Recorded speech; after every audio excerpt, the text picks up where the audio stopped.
ലോക്സഭാ സീറ്റുകൾ പണം വാങ്ങി വിറ്റുവെന്നാരോപിച്ച് ചിരാഗ് പാസ്വാന്റെ ലോക് ജൻശക്തി പാർട്ടിയിൽ കൂട്ടരാജി. സീറ്റ് ലഭിക്കാത്തതിനെ തുടർന്ന് ജനറൽ സെക്രട്ടറിയും മുൻ മന്ത്രിമാരുമടക്കം 22 നേതാക്കളാണ് എൻഡിയുടെ ഘടകകക്ഷിയായ LJP വിട്ടത്.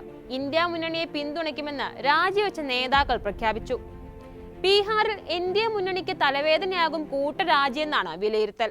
മുൻ മന്ത്രി രേണു കുശ്വാഹ, മുൻ MLAയും LJP ദേശീയ ജനറൽ സെക്രട്ടറിയുമായ സതീഷ് കുമാർ, രവീന്ദ്ര സിംഗ്, അജയ് കുശ്വാഹ, സഞ്ജയ് സിംഗ്, സംസ്ഥാന ജനറൽ സെക്രട്ടറി രാജേഷ് ഡാംഗി തുടങ്ങിയ പ്രമുഖർ ഉൾപ്പെടെയുള്ളവരാണ് LJPയിൽ നിന്ന് രാജിവെച്ചത്.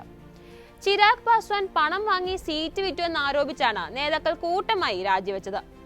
പാർട്ടി പ്രവർത്തകർക്ക് സീറ്റ് നൽകുന്നതിന് പകരം പണം വാങ്ങി പുറത്തുള്ളവർക്ക് സീറ്റ് നൽകിയതായി പാർട്ടി വിട്ട മുൻ MP രേണു കുശ്വാഹ പറഞ്ഞു.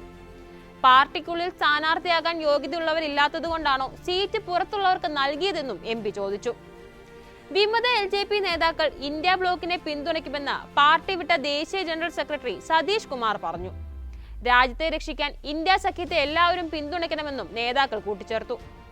ചിരാഗ് പാസ്വാൻ പണം വാങ്ങി സീറ്റ് വിട്ടുവെന്ന പാർട്ടി സെക്രട്ടറി ആയിരുന്ന രവീന്ദ്ര സിംഗും ആരോപിച്ചു.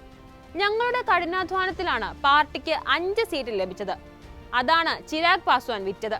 ഇതിന് ബീഹാറിലെ ജനങ്ങൾ അദ്ദേഹത്തിന് വോട്ടിലൂടെ മറുപടി നൽകുമെന്നും സിംഗ് പറഞ്ഞു. തങ്ങളുടെ വിശ്വാസ്യതയാണ് പാർട്ടി ചോദ്യം ചെയ്തതെന്നായിരുന്നു രേണു കുശ്വാഹയുടെ പ്രതികരണം. ലോക് ജൻശക്തി പാർട്ടി ബീഹാറിലെ 40 ലോക്സഭാ സീറ്റുകളിൽ 5 മത്സരിക്കുന്നത്. വൈശാലി, ഹാജിപൂർ, സമസ്തിപൂർ, ഖഗാരിയ, ജാമുയി എന്നീ മണ്ഡലങ്ങളിൽ നിന്നാണ് സ്ഥാനാർത്ഥികൾ ജനവിധി തേടുക. 7 ഘട്ടങ്ങളിലായാണ് ബീഹാറിൽ തെരഞ്ഞെടുപ്പ് നടക്കുന്നത്. ആദ്യഘട്ടം ഏപ്രിൽ 19-നും, രണ്ടാം ഘട്ടം ഏപ്രിൽ 26-നും, മൂന്നാം ഘട്ടം മെയ് 7-നും, നാലാം ഘട്ടം മെയ് 13-നും, അഞ്ചാം ഘട്ടം മെയ് 20-നും, ആറാം ഘട്ടം മെയ് 25-നും, ഏഴാം ഘട്ടം ജൂൺ 1-നും നടക്കും. കഴിഞ്ഞ ലോക്സഭാ തെരഞ്ഞെടുപ്പിൽ NDAയുടെ ഭാഗമായി LJP മത്സരിച്ച 6 സീറ്റുകളിലും വിജയിച്ചിരുന്നു.